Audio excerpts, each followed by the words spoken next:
Hey, what's up everybody? So I'm going into this week of social studies. This is the last week of the LSA that we're going through right now. So I was like, let me just do the social studies week fairly early in the week, since now I have more time.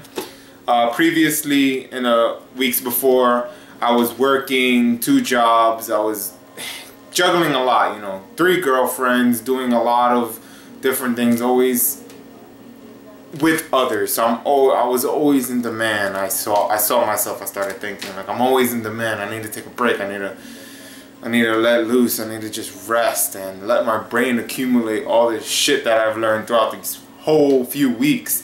So I decided to, you know, it was my last day, last Thursday. This whole weekend I just rested a lot, spent time with family.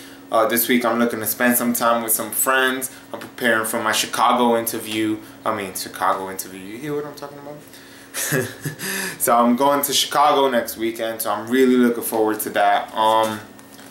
And I just want to get right into the social studies, what Brad talks about in the LSA. I thought it was going to be a kind of week, a lot of stuff that I knew already, because I've studied like social society and everything for the past 2 years, you know, studying relationship dynamics between people, not only because of real social dynamics, but because of my personal success as well. I liked it. He basically gave us an overview of the last few weeks in the first video, which I really liked. You know, he talked about how success requires a lot of trial and error, so fail really fast. That's something I spoke about in my earlier videos. He told us to think of your 10-year goal as like a rudder of your ship. It's like that powerful force in the front of your ship. It's really hard to think of a 10-year goal. At least that's what I thought. It's really hard to really see yourself 10 years from now, because so much can change even in a year. It's like that famous quote that Tony Robbins says. It's you underestimate what you could do in a year, and you overestimate what you could do in 10. So I thought like it's really hard. He explains, Brad says that we should be very broad in our 10-year goals, because you don't know what could happen tomorrow, next month. A lot of things, you know, you could be on the right track, and you know how success is not just a straight line. It stops somewhere, then you have to take a detour and go this way. And I'm pretty sure you guys seen that picture online that shows, like, you know, what people think is success is a line that goes like this, boom. But really what success is, starts down here and it goes, you know, till you get up here. So it's a lot, you know, you go backwards sometimes you gotta go backwards to move forwards. And there's just a lot of ways. Like, success is not just something really simple. It's really hard, and it takes a lot of hard work, a lot of patience. You know, you have to learn a lot of things. You have to be a constant, lifelong learner. You gotta enjoy the process. There's no, you know, end goal. There's no, even when you get to your goal and you're like, I've accomplished this, guess what you do then? You make another goal. So that was one thing he spoke about. He spoke about getting very specific in what we want. That's like the basis of all of LSA. Get really specific and niche in what you want. Know what you want. Don't be broad about it. Get specific. Go as specific to detail. The minor details. It doesn't even matter. You know, for example, if you're looking for a girlfriend, you want to get detail. You want to know, okay, what am I gonna do? What's my game plan for this? What kind of girl do I want? And be specific. Don't be like, oh, she has to have blonde hair. She has to have a nice body. Be specific. Say, I want her to be this weight, this specific weight. I want her to be this height. I want her to have this exact color of blonde, because there's many different colors of fucking blonde. You have to know exactly what you want.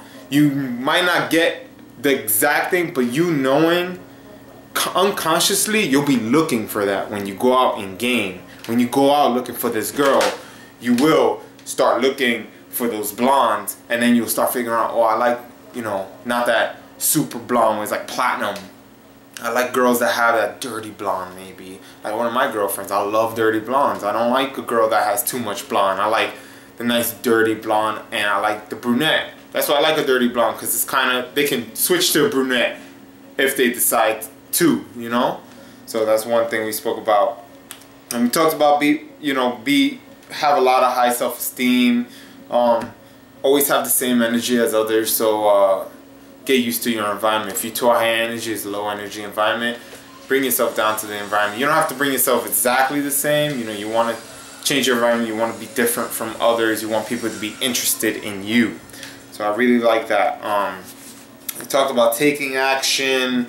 You know, build that momentum to attract the awesome people in your life. These are mentors, friends with similar interests. You know, you are the 5 people you hang out with. So, you know, 5 to 10 or however that quote goes.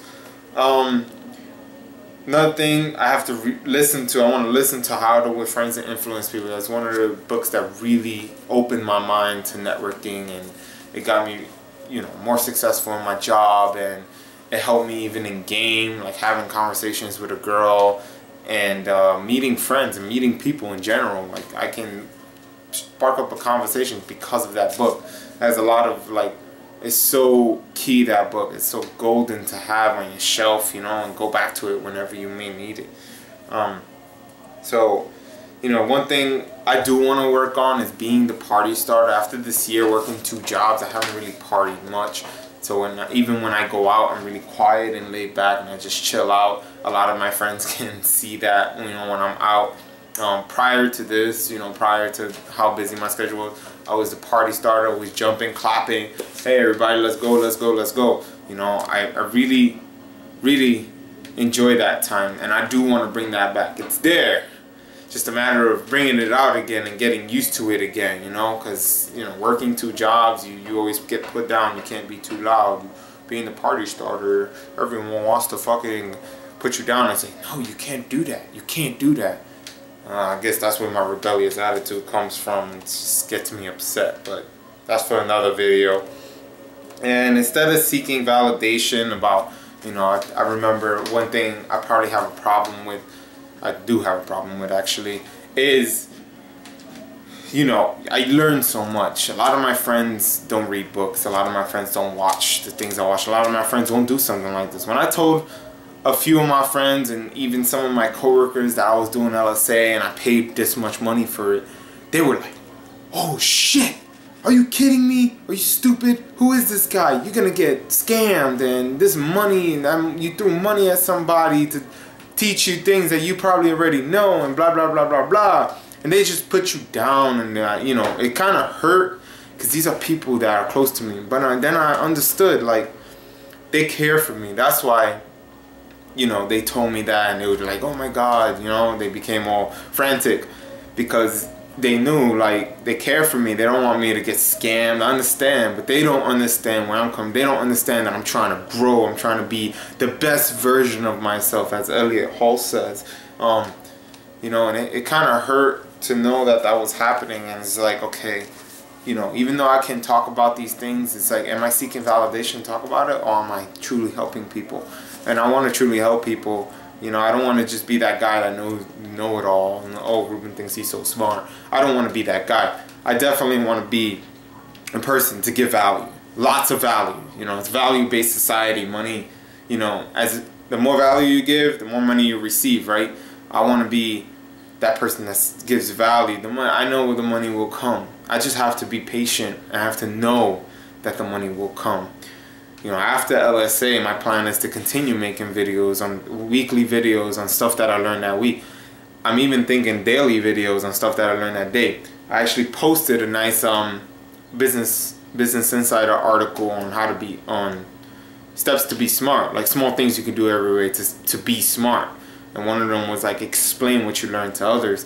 So if I could do that every day, maybe about 5-minute video, maybe less than that, on what I learned throughout that day, and whatever I read, whatever I watched, whatever I, you know, listened to on a podcast, I definitely want to share that with everyone. You know, make it public, have people understand, like, these are things that I'm learning every day. Maybe you can too, and maybe you will find something interesting, as I haven't found anything specific in terms of what I want. Is it marketing? Is it internet marketing? Is it, you know, web design? Is it programming? Is it? There's so much to do. There's so much opportunity out there. It's like, what do I do, right? So one of the things I also got to work on is listening. I like to talk a lot. So it's something I've been working on consciously. So, you know, I practice a lot when I'm with my girlfriends to make them talk. So I try to ask them questions so they can talk about their day, or they can talk about a specific subject. And even though I might want to say something, if they say something, it's like, oh, wait, I know something about that. Maybe it's a psychology thing. One of my girlfriends goes to school for psychology. And he's like, oh, wait, I know something about that. I'm like, oh, just shut up. Let her finish, and then bring it out after. You know? Sometimes it's hard because you forget what you was going to say a lot of the time. So one thing I'm thinking on doing is just writing it down. Like writing like a quick note. Maybe like a quick 2 words or like a sentence. Like, oh yeah. Then when I read it, I can say, oh yeah, I want to talk to this about, you know, I want to talk about this with you. So that's pretty much the gist of it.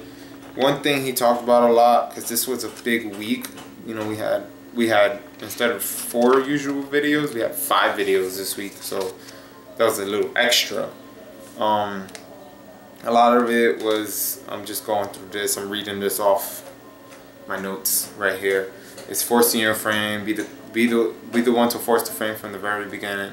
Have a fun, cool, chill vibe, be confident, and you want, basically showing like you want to be my friend. Like, people want you as a friend. And don't let, if you're going to people in a circle or like a group, don't let their circle impact you. Hold your frame and you eventually join the circle. That's something. Getting strategic and conscious when going in. So have specific boundaries of how people interact with you. So if you don't like something someone does, you should definitely bring it up. Don't be a pussy. Don't say, hey, okay, I'm not going to talk about this. I'm just going to keep it here. It will resurface later, just so you know. I know about this through experience. I'm pretty sure a lot of you know about it too. Always be in the moment. That's something I worked on this week. I was with my family Sunday, and even though I was like, oh, I gotta go home. I gotta do this. I got so much shit to do when I get home. Oh, I'm gonna da da da da. But then I was like, you know what? Have fun with your family. You know, they were playing. I got to play some handball with my cousins. We played a game of baseball with all my aunts, uncles, and cousins. We had a fucking awesome water balloon fight. So it was like just being present. It brought me back, and it brought me down again. Like, I'm calm, relaxed. I feel much better than what I was the last year. So I was just like, oh, I need to be here. I need to be here. Oh, I don't know what to do. Oh, brain overload. And it's like I had trouble sleeping at that time. The last 2 days I've slept 10 hours, and I know that's because my body needs it from all that. Like, oh, I need to be here. I need to be here. Oh, I need to wake up in the morning. An alarm clock. So it was like a lot of that. Did a quick video on like how to create a win-win mentee relationship, and I'm pretty much I'm gonna say what I said earlier. Is basically be the cool person, give value. That's like so key that he kept saying, like, you have to give value, exceed their expectations of you. And he talks about the rubber band of value. You can't keep going like this and pulling and keep asking and pulling. Eventually it'll snap, and that person will never talk to you again, probably. You know.